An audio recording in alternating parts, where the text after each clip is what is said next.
Salam, perkenalkan nama saya Miantina Gunome, kelas B, Prodi Sosiologi Agama, dan teman saya. Perkenalkan, nama saya Lodiana Boki, kelas B, Prodi Sosiologi Agama. Di sini kami akan menjelaskan sedikit materi mengenai hak asasi manusia. HAM merupakan hak mutlak yang ada pada diri seseorang sebagai anugerah dari Tuhan Yang Maha Esa.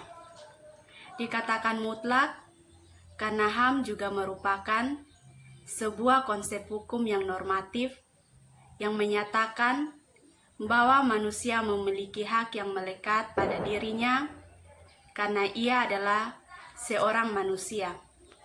HAM berlaku kapan saja, di mana saja, dan kepada siapa saja, sehingga sifatnya universal. HAM pada prinsipnya tidak dapat dicabut. Baik, jadi berbicara tentang hak asasi manusia memiliki beberapa ciri, yaitu yang pertama, hakiki. Hakiki artinya hak yang sudah ada sejak lahir. Yang kedua, universal. Universal artinya hak berlaku untuk semua orang tanpa memandang status, suku bangsa, gender, dan perbedaan lainnya. Yang ketiga, hak tidak dapat dibagi. Dan yang keempat atau yang terakhir, hak tidak dapat dicabut. Yang berikut macam-macam HAM. Hak asasi pribadi antara lain hak mengemukakan pendapat, hak memeluk agama, dan hak kebebasan berorganisasi. Yang kedua, hak asasi ekonomi antara lain hak memilih sesuatu, hak menjual dan membeli sesuatu, serta hak memiliki pekerjaan untuk setiap orang. Yang ketiga, hak asasi untuk mendapatkan pengayoman dan perlakuan yang sama dalam keadilan hukum dan pemerintahan.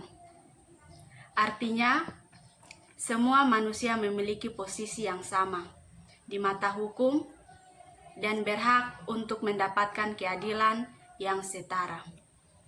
Baik, jadi yang berikut berbicara tentang hak asasi manusia. Hak asasi manusia memiliki beberapa tujuan. Yang pertama, melindungi individu dari kesewenang-wenangan yang dilakukan oleh pihak menampun. Yang kedua, menumbuhkan semangat saling menghargai antara manusia. Yang ketiga, memberi batasan yang jelas agar hak-hak orang lain tidak dilanggar. Dari materi tentang hak asasi manusia, kami mengambil sebuah kasus, yaitu kasus pembunuhan. Berbicara tentang kasus pembunuhan, pembunuhan adalah suatu tindakan untuk menghilangkan nyawa seseorang dengan cara melanggar hukum maupun tidak melawan hukum.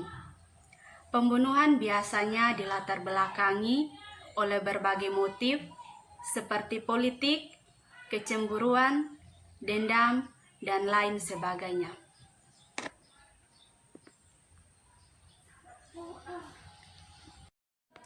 Pembunuhan juga dapat dilakukan dengan berbagai cara, dan cara yang paling umum adalah dengan adapun macam-macam pembunuhan antara lain. Yang pertama, membunuh dengan sengaja. Contohnya, membacok korban, menembak dengan senjata api, memukul dengan benda keras, dan sebagainya. Yang kedua, membunuh seperti disengaja. Contohnya, seorang memukul orang lain di bagian yang tidak mematikan dengan cambuk atau tongkat dan meninju dengan tangannya di daerah yang tidak mematikan, lalu orang tersebut mati. Yang ketiga, membunuh tidak disengaja.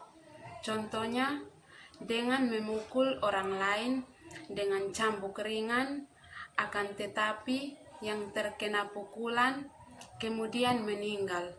Juga ingin menolong seseorang yang terkena tembakan, kemudian si penolong menggunakan pistol pula dengan mengenai sasaran yang salah.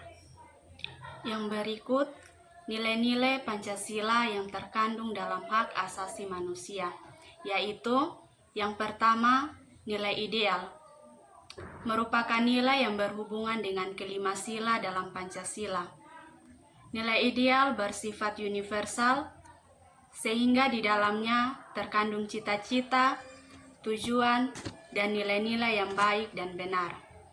Yang kedua, nilai instrumental, merupakan penjabaran dari nilai-nilai ideal Pancasila atau pedoman pelaksanaan kelima sila Pancasila. Yang ketiga, nilai praktikal, merupakan realisasi dari nilai instrumental dalam kehidupan sehari-hari masyarakat. Contohnya, nilai praktikal dari sila pertama Pancasila adalah tidak memaksakan suatu negara, suatu agama, dan kepercayaan kepada orang lain, saling menghormati kebebasan beribadah sesuai dengan agama yang dianut, dan sebagainya. Baik, jadi dari materi yang sudah kami jelaskan, di sini kami mengambil kesimpulannya, yaitu hak asasi manusia atau HAM mempunyai arti penting bagi kehidupan manusia, terutama dalam hubungan antara negara dan warga negara dan hubungan antara sesama warga negara. HAM tidak dapat diganggu-gugat oleh siapapun karena HAM bersifat kodrati yang berlaku sepanjang hidup manusia. Sekian penjelasan singkat dari materi hak asasi manusia. Terima kasih.